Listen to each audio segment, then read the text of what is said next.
हे महाराज, पहले हमारे पिता की गर्दन काटिए ना।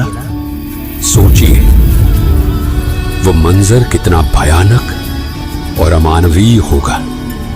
धर्म की पतवार को थामे हुए इन स्वार्थी ब्राह्मणों ने धर्म का मार्ग त्याग कर अधर्म के इस घिनौने कृत्य को कैसे स्वीकार कर लिया होगा।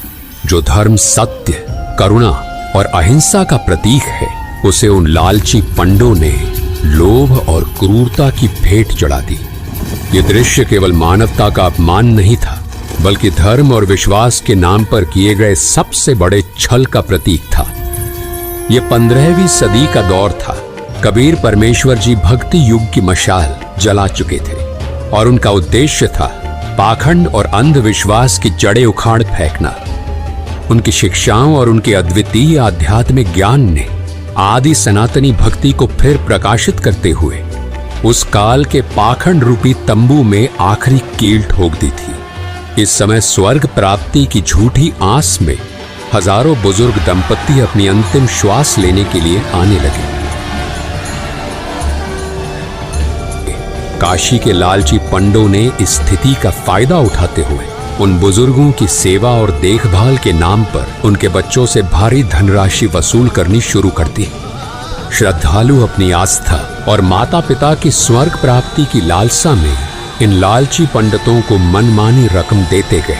ये पूरी व्यवस्था धर्म के नाम पर फैले एक बड़े छल और स्वार्थ की प्रतीक बन चुकी थी, जिसे कबीर परमेश्वर जी ने चुनौती देने का साहस दिखाया।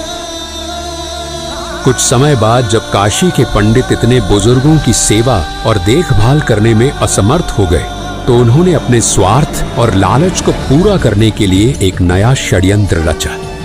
पाखंडी पंडितों ने ये अफवाह फैलानी शुरू कर दी कि गंगा नदी के किनारे भगवान का एक करोत आता है। उन्होंने ये दावा किया कि यदि कोई श्रद्धालु इस करोत के नीचे लेट जाए तो वो सीधे स्वर्ग जाएगा।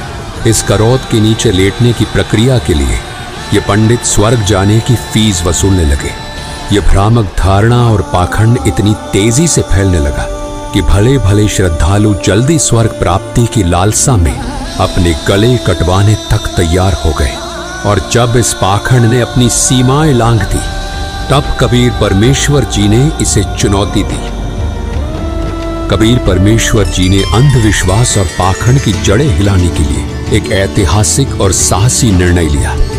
उन्होंने ऐलान किया कि वे काशी में नहीं बल्कि मगहर में अपने शरीर का त्याग करेंगे और स्वर्ग से भी ऊपर सतलोक को सहज शरीर जाएंगे। इस घोषणा से काशी के पंडित